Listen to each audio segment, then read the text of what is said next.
Yeah, he's going for like what seems to be top lane. Oh, top, yeah. Disruption straight into the arrow. Centaur is rather tanky, but he has the soul catcher, and that should be enough to bring it down. He's been stunned forever. I mean, if you're walking over with the war stomp when you're Pat Sol, that's gonna get you.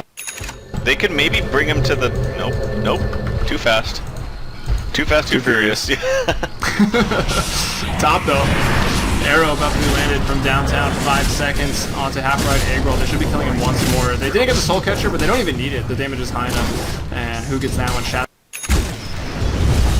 Yeah, actually, stat for Centaur and no Earthspirit. They're 3 and 10 with Centaur. Ouch.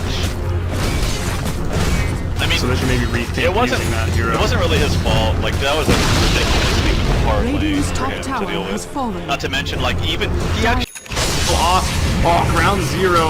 Requiem and Solver there does quite a bit, but it doesn't manage to kill anybody. Flying out pops Dragon Form. There's a Moonlight Shadows, but they're all fighting under the tower. Can they get Relic? Will they bring him down? He's scurrying out of the tree line. Magic Wand to keep him alive a bit longer. He finally goes down. Patzol drops him. Shanks is going to go down to Egglove, and then Tide Hunter DJ cleans up that one. Now Bricks battling the big Leviathan, but he will go down. Knave with a double kill in. He's in, let's go, but they didn't focus anyone down fast enough.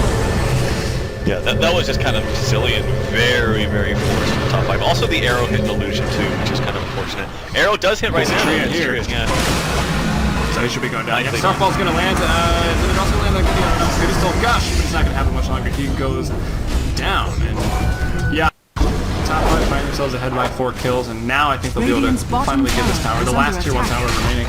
I mean, I understand them wanting to be adamant about it. They have really good teamfight spells, and they just got a mech. So it made sense, they just didn't focus down people as fast enough. But that arrow really put them back in, so nice job by Shanks. Damage the BKB. Dire's top tower. Yeah, makes a pretty good spell. It's a really good spell. BKB up on Fly, and he stuns up Rubik. Rubik could be dead. He's dead. He gets a lift off, he's not going to be able to steal anything or put abuse Patzol open wounds. Now he's got a Doom available. Trying to break it, still having a somewhat difficult time. Dragon Form about halfway through its duration as they try to kill in the high ground. And that's a Blink Ravage from DJ. They find Relic, who did not get the BKB off, and now he gets Doom. Shivas goes out, they will bring Relic out. He's got buyback available though, so he's going to use it instantaneously. Yes, he buys back already. Now Patzol being dealt with by Bricks. Coaches the melee barracks right there. Now DJ jumps in, he forces out the BKB, and then he'll force himself out. So that BKB has been wasted. That was a beautiful play. There's still no buyback for 2 minutes here on this Shadow Fiend. So nicely done, DJ. That's actually pretty nice. Very nicely done. I don't know if that was his intention, but even if it wasn't, it's still good. Yeah, I mean, once you do the BKB, like, you're not going to ravage unless you're panicking, so it just forces out, and it turned into a really, really nice play. They take the racks, both ranged and melee, with no confrontation. Yeah, and the thing is you can't really necessarily call that a misplay from Relic, because when he goes in there, like, if you don't BKB and you die, that's a misplay. So it's kind of hard, and like, you don't really want to take that risk. It's an awkward position to be in. And that's the problem, you don't want to put yourself in that position to begin with. Like, I think they need to go on to top 5 before top 5 goes on banner. Yeah, I mean, I think that's just an indication, like, if you're forced into that situation where you have to BKB waste it, or if you don't, you die, like, it kind of just shows that you're behind. Exactly. Not that he is personally, because he's still topping the net worth chart at about 19,000 right now, but overall, they've lost so many towers and map control, and yeah, his team has got nothing. The gold graphs, it's now officially at 10,000, which is what Valve going into Tier 3 said was the official big comeback point. XP at 7.5, so top 5. I mean, I guess we call him the dark horse of the event. Mott prophesized over in the BTS studio that top 5 would be doing very well. As soon as he said it, I was inclined to agree, as were you, and here they are. This win here will put them at 3-1. I can't believe they lost. Who did they lose to again? Do you remember? Was it They got crushed by CNB Esports. That's crazy. That is pretty interesting. Who have also lost. I think CNB's got the same record right now. Yeah, and I remember they lost to someone that I feel like wasn't that strong too. I could be wrong, but that's why I thought it was even more interesting after I saw that. Maybe top again. It was early. Maybe top 5 was like just tired or something. I don't know. They're West Coast, so like you, they were up early and maybe tired. Yeah, I mean, it definitely sucks waking up that early, trying to play games. And isn't even early. Hey, I woke up at 7:30 like I was going to work and just gathered some stats. and pretended that I do this full time, which was fun and enjoyable. I know for me too, like, I used to not be this way, but I really need a warm-up game before I actually play my best.